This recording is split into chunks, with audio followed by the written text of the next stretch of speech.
agricultura, pero eso no lo podemos hacer. Usted conoce muy bien, es solo como que aquí tiene que haber una articulación entre el sector público y privado, y nosotros esperamos que que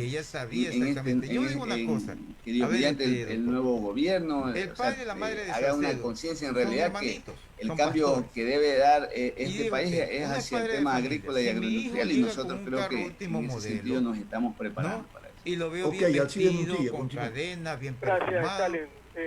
Saludamos a don Vinicio Dávila. ¿En qué estás trabajando? Oiga, don ¿No le Vinicio, parece? mire, le revelo algunas cosas. ¿Qué estás trabajando? ¿Y ese carro de quién es? No, me lo compré, papá, con mi trabajo. ¿Qué tipo de trabajo tienes? Gran cantidad de café ecuatoriano que existe en las compraba de los cosas tan comisariatos. lujosas como siendo Mire, aquí dueño de tengo una 20 prueba, compañías, fíjese, aquí hay de un gerente producto. de alta alcurnia. Y aquí tengo otro que se llama entonces la Garbela. chica ya andaba con Los dos y son la de chica también exportación. Me parece sabía de las cosas excelente que estaba porque hay haciendo este muchísimas señor. marcas y me parece bien porque aquí en la casa, como digo, nosotros consumimos, saboreamos café ecuatoriano de excelente calidad y a buen precio. Dígame una cosa, ¿es cierto que la única provincia en el Ecuador que no produce café es Tungurahua? Sí, es cierto eso. De las 24 provincias, 23 producen, y Tungurahua es la única que no produce café.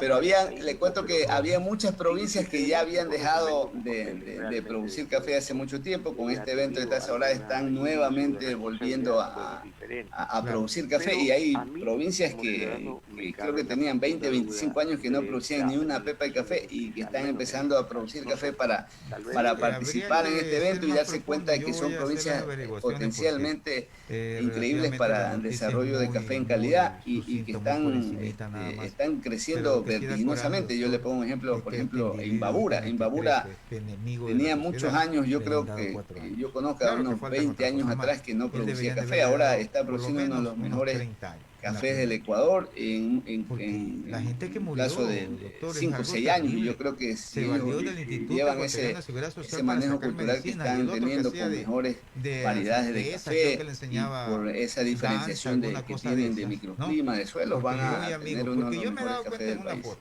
Dígame otra cosa, Vinicio, ¿cómo estamos con la cosecha de este año? ¿Estamos superiores a otros del año pasado? No, el Ecuador, el Ecuador, para que usted tenga una idea, a diferencia del que son las cifras del sector público, que discrepa mucho de nosotros consideramos que el Ecuador no produce ni siquiera 300.000 sacos de café en las dos productos que puso el expresidente, arábigo y robusta. Va con cara de tuco y esos 300.000 sacos ni siquiera se puede decir absorben para la necesidad del consumo interno. Aparte, las industrias en el Ecuador, como ustedes conocen, aquí el Ecuador tiene 3 industrias que se desarrollaron hace 20 años, y parece mentira, nosotros somos uno de los pocos países de la región altamente industrial. Y de paso, como usted como médico lo sabe, ese tipo de medicina tenía que tener una refrigeración especial. Hace 10, 12 años atrás, porque perdía su potencial si ya no estaba ahí. Gobiernos hizo que restara competitividad, y actualmente lo de la chica no le puedo decir nada. Algunas cerradas y otras trabajando al 40%, cómo es la situación, compañeros, para ver cómo es la gran problemática. ¿Le parece, doctor, si hablamos 7 de la mañana con 5 minutos? Don Pablo Pinarco, te agradecemos por haber estado junto a nosotros esta mañana. Lamentablemente se nos ha terminado el tiempo, pero felicitaciones por ese evento que impulsa el café ecuatoriano. Gracias por haber estado junto a nosotros. Licenciado sociólogo, si les parece, vamos a dar la bienvenida a nuestro siguiente invitado, pero antes, mientras establecemos con él la conexión, queremos compartir con ustedes también una información importante que llega desde el Ministerio de Salud Pública, en el que se anuncia detalles del Plan Nacional de Vacunación contra el COVID-19. El Ministro de Salud, Juan Carlos Ceballos, anunció la aprobación de la vacunación Pfizer-BioNTech para su administración y distribución en el Ecuador por parte de la Agencia de Regulación y Control Sanitario. En tal contexto, el gobierno prevé iniciar el Plan Nacional de Vacunación durante el mes de enero de 2021. ¿Cómo se hará este proceso de vacunación? Pues tiene 4 fases, ¿no? En enero de 2021, la fase 0, denominada así, el plan piloto, en el que llegan 50.000 dosis, se vacunará a personal de primera línea, esto es investigador de salud, adultos mayores y centros geriátricos y sus trabajadores. En la fase 1, personal de salud, fuerzas del orden y bomberos, personal de recolección de desechos, personal de sectores estratégicos y grupos vulnerables. En la fase 2 y 3 estará la población de 18 años en adelante de acuerdo al suministro progresivo de vacunas que vaya recibiendo el país. Dentro de estas fases se deben considerar que el proceso de vacunación consistirá en la aplicación de 2 dosis por persona. No se vacunará a mujeres embarazadas o en periodo de lactancia, tampoco a personas menores de 18 años, personas con inmunodepresión o que estén recibiendo terapia contra el cáncer. Tampoco serán vacunadas personas con problemas de coagulación o que reciban terapia anticoagulante, personas con reacciones alérgicas severas a medicinas o vacunas. En virtud de que hasta el momento no existe evidencia científica sobre su efectividad, no se vacunará tampoco a personas que ya se hayan contagiado de COVID-19. Prevé importar 9 millones de dosis, logrando cubrir aproximadamente el 60% de la población apta para recibir la vacuna. El gobierno tiene previsto invertir unos $200 millones en el plan de vacunación contra COVID 2019. A nivel nacional, aproximadamente 10.000 centros de vacunación serán habilitados para este propósito. En el sector público, 3.000 centros entre hospitales de la República Integral, centros de salud del Ministerio del Instituto Ecuatoriano de Seguridad Social. Y en el sector privado serán 7.000 centros entre hospitales y centros de salud privados, farmacias, centros comerciales que cumplan con los siguientes requisitos: la cadena de frío, la capacitación para el personal, capacidad de almacenamiento, entre otros, bajo administración y regulación del Ministerio de Salud. Compromiso de trabajar también nos dice este comunicado que, según anunciado por el Ministerio de Salud, la competencia para la adquisición de vacunas es por el momento exclusiva de la entidad rectora de salud. Pese a que, como dijimos en el punto anterior, se habilitarán centros de vacunación, incluso en centros comerciales, la competencia exclusiva es el Ministerio de Salud. Además, se advirtió que con el pasar de las fases, el sector privado podría adquirir directamente la vacuna, pero en un inicio lo hará exclusivamente el Ministerio de Salud. Finalmente, respecto al tratamiento de las vacunas elaboradas por Moderna y AstraZeneca, señaló que aún no se conoce sobre este tema. 7 de la mañana con 9 minutos hemos dado a conocer la información que llega directamente al Ministerio de Salud sobre cómo será el calendario de vacunación importante. Es un tema que nos concita la atención de todos. Pasamos directamente al sociólogo, si le parece, a dialogar con nuestro siguiente invitado. Está ya conectado junto a nosotros Edgar Alberto Zamora, politólogo, coordinador de la licenciatura en Ciencias Políticas de la Universidad Internacional CEP. Le damos la bienvenida a Edgar y vamos a abordar un tema que lo vamos a relacionar con la corrupción y los derechos humanos. Yo creo que es un análisis importante hoy cuando en nuestra sociedad y a nivel global, pero posiblemente en América Latina con mayor intensidad, el tema de la corrupción tiene una afectación directa a los derechos humanos, porque más allá de infiltrar la institucionalidad a nivel de la gestión pública, también genera una exclusión en los beneficios de carácter público, social y de los derechos que tienen los ciudadanos de recibir, por ejemplo, del Estado una salud adecuada o una atención en salud adecuada, una educación, porque los dineros que se lleva la corrupción definitivamente hacen de que estas políticas públicas cada vez sean menos asertivas respecto a la garantía de estos derechos. Buenos días y bienvenido, Pablo. ¿Cómo está usted? Buenos días, Stalin, ¿cómo está? Buenos días a ustedes quienes están en la mesa de Radio Atalaya y buenos días a la ciudadanía que nos escucha. Muchas gracias por la invitación. Efectivamente, desde la Universidad Internacional SEC, con apoyo de organizaciones de sociedad civil, se organizó en la semana anterior un evento justamente para discutir estos temas y como usted apunta, Stalin, creo que es importante que empecemos a abrir esa caja negra de la corrupción y a verle sus diferentes rostros, sus diferentes impactos y ver que efectivamente afecta la vida diaria de cada uno de los ciudadanos en los entornos en donde se desarrollan grandes casos de corrupción. Perfecto. En nuestro país, en medio de la pandemia, se generaron muchos casos de corrupción. Y vamos a tomar un ejemplo emblemático que es el tráfico de medicina en plena pandemia, por un lado, y por otro lado, la emisión de estos carnetes de discapacidad. Dos ejemplos clarísimos de exclusión directa a los derechos de los ciudadanos, generados por la corrupción.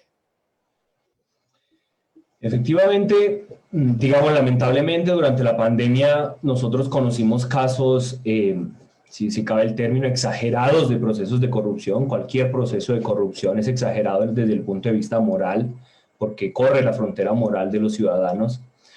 Pero los casos que nosotros evidenciamos, digamos, nuestras problemáticas en el contexto ecuatoriano, dan cuenta de procesos de corrupción que de alguna manera están, la palabra no suele venir acompañada de esto, pero están institucionalizados. Es decir, en ciencia política, cuando hablamos de institucionalización, hablamos de es la forma en la que estamos acostumbrados a hacer las cosas. No está escrito en ningún lado, pero pareciera que para operar en un contrato, por ejemplo, como en el sector de la salud, habría que participar de la corrupción, ¿no? Pareciera. Entonces, estas reglas no escritas se convierten en hábitos de comportamiento de los actores, en este caso en el sector salud, por ejemplo, y se van volviendo el patrón de comportamiento.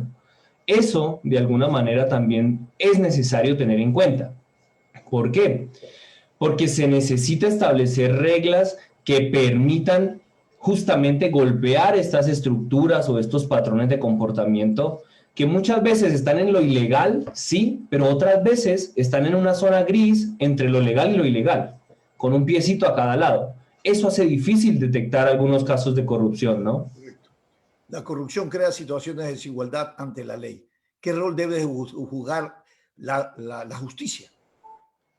Muy bien, Stalin. Hay un informe de la Comisión Interamericana de Derechos Humanos del año 2019 que lamentablemente ha tenido poca difusión. Justamente parte de los objetivos del evento que organizamos con la Fundación Ciudadanía y Desarrollo y la Universidad SEC es poner sobre la mesa esta discusión, y es que este informe de corrupción y derechos humanos en América Latina señala al menos 3 áreas bien grandes en donde se da esta relación o en donde deberíamos evaluar los impactos negativos de la corrupción.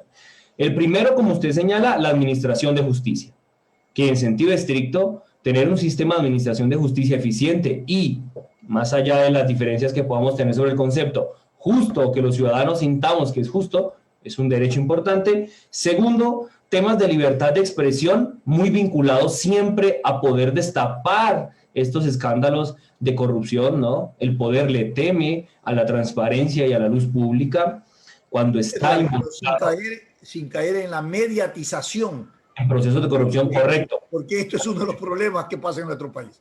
Y tercero, la afectación ya a derechos más sustantivos, si quiere usted, colectivos, como usted decía, salud, educación, desarrollo social, etcétera, ¿no? Sobre la administración de justicia, fíjese usted que estamos en un proceso de renovación parcial de la Corte Nacional y tampoco estamos tan claros que la cosa vaya muy bien, ¿no? Es decir, las objeciones, los problemas, las demandas, incluso por supuestas irregularidades en el proceso, no han faltado. Sin duda que una administración de justicia eficiente, una administración de justicia transparente, es una condición necesaria para poder ponerle fin o límite a los procesos de corrupción, ¿no? Porque la impunidad promueve la corrupción. La fragilidad y pugna. Edgar, hablemos también de la fragilidad y la pugna de la institucionalidad sobre la cual se asienta un Estado de Derecho. Esto realmente está en mal predicamento. Hay pugnas que repugnan, como digo. Muy buena expresión, Stalin. Lamentablemente nosotros en América Latina, esto no es un problema solo del Ecuador y tampoco quiero contentarme solo con mencionarlo, ¿no? Es decir, en América Latina el Estado de Derecho, que puede ser entendido de forma muy sencilla como el cumplimiento de las reglas que están establecidas por parte de la mayoría de los ciudadanos, es débil y ha sido históricamente débil. Es decir, nosotros tenemos una tendencia muy fuerte a saltarnos las reglas porque más o menos así ha sido siempre. Y esa es como la justificación, ¿no? Eso es lo que hace que de alguna forma, o en la administración de justicia, o nuestro otro caso a propósito de fragilidad institucional que tenemos ahora, que es el caso electoral, ¿no? En la función electoral, sea tan evidente de manera constante, ¿no? Es decir, si siempre podemos interpretar de alguna manera intencionada las reglas, las normas, entonces las instituciones, por más normas que tengamos, no logran tener un funcionamiento apropiado. Fíjese, la reforma que se aprueba al Código Integral Penal, conocida como el proyecto que fue de ley anticorrupción aprobada el día de ayer, hace 2 días, perdón, no, lo que hace es volver a establecer como nuevas reglas para sancionar. Pero nuestra gran incógnita es, porque estamos todos acostumbrados a verlo, nuestra gran incógnita es si más leyes traen más justicia, si más leyes necesariamente se van a concretar en mejor justicia. Eso es una gran interrogante. Faltado. Porque el tema es que aquí en nuestro país aprobamos y reformamos leyes y los resultados posteriores son que en el caso de la delincuencia aumenta y la inseguridad aumenta y la corrupción imparable. Pero respecto al tema de la corrupción, yo siempre comento aquí en el programa, y porque observo todos estos impactos de las debilidades institucionales, que la industria que más prospera es el desacato y también el irrespeto a la autoridad. Y esto ha creado una especie de coexistencia, de convivencia en el comportamiento social, lo cual nos pone a una sociedad anómica y enajenada, que realmente es peligrosísimo. Bien, el término que usted ha usado es interesante, ¿no? Esto de la sociedad anómica, pero eso se puede, digamos, aterrizar a una cosa más sencilla para todos quienes nos escuchan, que es un permanente desconfianza interpersonal, una permanente desconfianza con todos los vecinos, para ponerlo en la vida cotidiana. El tema es, si el principio general es que cada uno de nosotros se salta las reglas cada vez que puede, incumple las reglas, cualquier regla que ésta sea, si es en tránsito, si es en la contratación pública, en cualquier área de la vida, si el principio general es que cada uno cada vez que puede se va a saltar las reglas, entonces ninguno de nosotros puede confiar en que el otro va a cumplir con las reglas que están en la ley. Bueno, además que todos estaríamos bajo sospecha, ¿no? Exacto. El problema de esto es que al estar todos bajo sospecha, es como si se pusiera en suspenso el ordenamiento jurídico. Es decir, un poco casi que aparece de adorno. Y esto que estamos diciendo con relativa sofisticación, Stalin, pues es que es lo que la gente piensa todos los días de la vida cuando ve que las normas se aplican selectivamente o se interpretan antojadizamente. Correcto. Hablemos de la vereda desde la sociedad civil, de la ciudadanía. ¿Qué tipo de empoderamiento se debe generar desde la academia, desde la ciudadanía, desde los grupos corporativos, desde la sociedad civil, para un poco tratar de ordenar esto que ya parece normal, esta coexistencia de duda y de sospecha, ¿no? Este concepto del quehacer político de la gestión pública, que cuando la gente mira y aspira a llegar a eso, está aspirando a llegar en un acto de reñidos con la ética y la moral pública para mejorar su calidad de vida, entre comillas. O sea, ¿cómo un poco romper estos paradigmas, romper esta percepción y esta acción que tiene en general la sociedad, que ha sido contaminada, por supuesto, con estos mensajes de la estructura del poder, de la gestión pública, de la política? En general, Stalin, aquí, digamos, la respuesta es tan vieja como difícil. En general, la respuesta es literalmente un fortalecimiento de la educación en ética, ¿no? Eso, digamos, es ineludible, es decir, y eso no es un problema. Por eso es que la corrupción no es un problema solo de los políticos, ¿sí? Por eso es que la corrupción no es un problema solo de la gente que aparece en cargos públicos. Cualquiera de los que aparecen en cargos públicos un día fue un ciudadano común y corriente como las personas que nos escuchan. Y fue a la escuela con uno, y uno lo conoció en la universidad, y pasamos en un trabajo, y después un día aparece en un escándalo de corrupción porque ocupó un cargo público. ¿Cómo es el proceso? Es muy bonita la pregunta que usted hace, porque yo creo que todos deberíamos reflexionar cuál es el proceso que lleva de un ciudadano que era más o menos como yo, que lo conocí, a un político que comete actos de corrupción, o un funcionario público que comete actos de corrupción. Entonces, este proceso de corrimiento de la frontera moral, sin duda alguna, ¿cierto? O una frontera moral corrediza que se mueve para donde me conviene, sin duda alguna merece ser parte activa de la ciudadanía. Uno, un sistema de educación que efectivamente educa en hacer las cosas bien y no en tomar la oportunidad de solucionar la vida de una vez y para siempre mediante un acto ilícito, ¿no? Dos, instituciones de la sociedad civil que efectivamente procuran involucrarse, sobre todo en la transparencia y en dejar, digamos, la rendición de cuentas como un legado importante que se le debe pedir siempre a los mandatarios de cualquier nivel sobre cualquier tema. 3, también necesitamos que el sector privado no se haga el de la vista gorda, así como ningún ciudadano, cuando la corrupción le beneficia. Es decir, si me va bien en el marco de un proceso que no es tan lícito, no tengo por qué hacer parte de ello. Pero eso parte de una convicción interna de no conectar con lo que está fuera de la ley, ¿no? Y con lo que está fuera de la ética. Perfecto. Realmente el cáncer de la corrupción corroe todos los estamentos de la institucionalidad y pone en serio riesgo la vigencia de una democracia en un Estado de Derecho. Alcides Montilla continúa con esta importante entrevista. Gracias, Stalin. Don Edgar, ¿por qué la corrupción ha estado divorciada, desvinculada, distanciada de los derechos humanos? Mire, hay unos estudios recientes, Alcides, justamente de una investigadora china que reside en Estados Unidos, que muestran una cosa que yo creo que al Ecuador le viene bien estudiar, analizar o evaluarse, y es la corrupción puede eventualmente no estar disociada de un momento transitorio de crecimiento económico. En un estudio reciente, ella hace un estudio sobre China que ha crecido durante décadas, ha crecido económicamente durante décadas, pero también tiene interiormente un fuerte elemento de corrupción en su sistema público.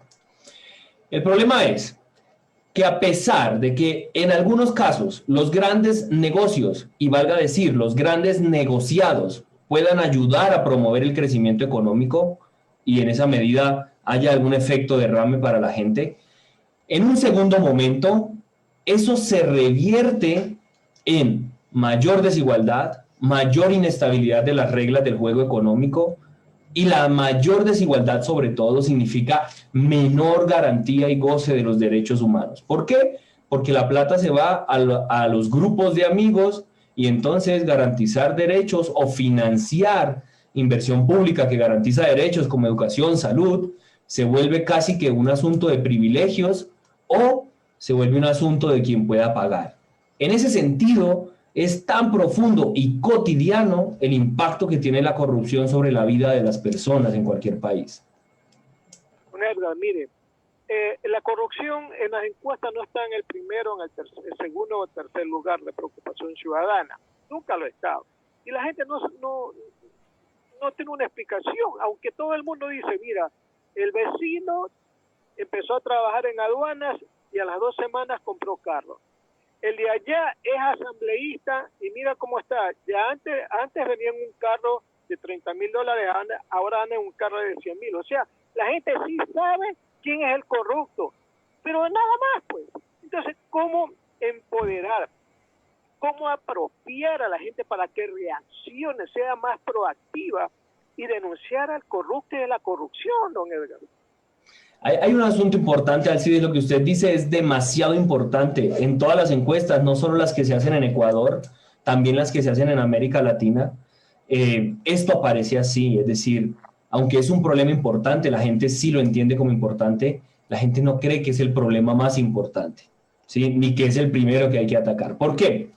Y aquí hay una frase, yo creo que cualquier ciudadano cuando se encuentre diciendo uno mismo, o cuando le digan que ante algo que parece medio chueco, le expliquen, es que es la forma como aquí se hacen las cosas, esa frase que es tan común, es quizás el mayor sello para uno detectar que estamos viviendo como bajo las reglas informales de la corrupción. Ahora, la corrupción, el problema grande que ha tenido es que a pesar de que está en agenda, la gente no ve que quienes la mueven, que quienes promueven la lucha contra la corrupción tengan resultados, en primer lugar, efectivos, y segundo, pues el problema es que se devuelve como un boomerang cuando el que lucha contra la corrupción aparece metido en actos de corrupción. Ahí deja de ser creíble que hay que luchar contra la corrupción. Y de eso estamos hasta la coronilla en países como los nuestros, en América Latina en general. Entonces hay un efecto, aunque movemos el tema públicamente, hay un efecto que se devuelve muy malamente cuando vemos que quienes encabezan la lucha contra la corrupción aparecen metidos en cosas de la corrupción, ¿no? En casos de corrupción. Edgar, y otro tema, Alcide, disculpen para dar continuidad a lo que están analizando. Generalmente las acusaciones de corrupción a menudo están siendo utilizadas como un medio, no para mejorar la acción de un gobierno, de un Estado, ¿no?, sino como una arma política. Lo que tú decías, se vuelve un boomerang. Y esto realmente hay que corregir. ¿Qué debemos pensar? Tener un Estado fuerte, eficaz, porque siempre dice, vamos los estados, los gobiernos, dicen, luchamos contra la corrupción y forman una comisión anticorrupción y resulta que los miembros son más corruptos que aquellos que concibieron la comisión. Hay una frase histórica en los estudios de políticas y gestión pública, y es, si tú quieres que nada pase, crea una comisión, ¿cierto? Cuando haya un problema y tú como gobierno quieres que no pase nada, crea una comisión.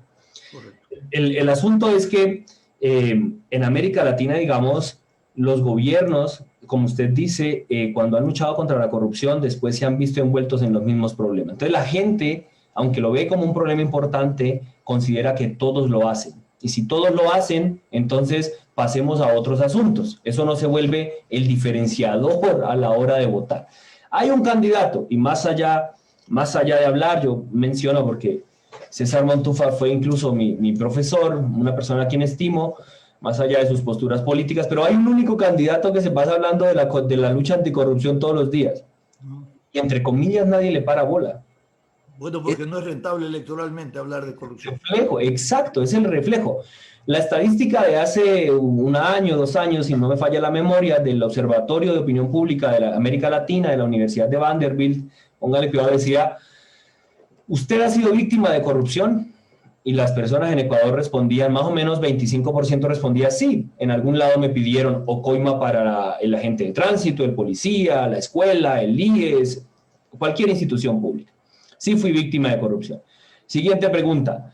Y, póngale cuidado, decía, y tal y como están las cosas en su país, tal y como usted se da cuenta que funciona el país, ¿usted estaría dispuesto a pagar una coima? El mismo 25% de personas responde que sí.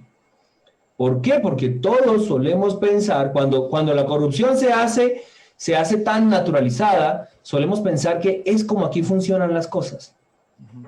Entonces, claro, ¿cuál es el punto ciego? Si no hay sanción, si no hay una administración de justicia eficaz contra la corrupción, y esto ya es una gran pregunta porque los mismos jueces estuvieron involucrados en los escándalos de los carnets, por ejemplo, para hablar de una de las cosas que me señaló usted antes de Stalin.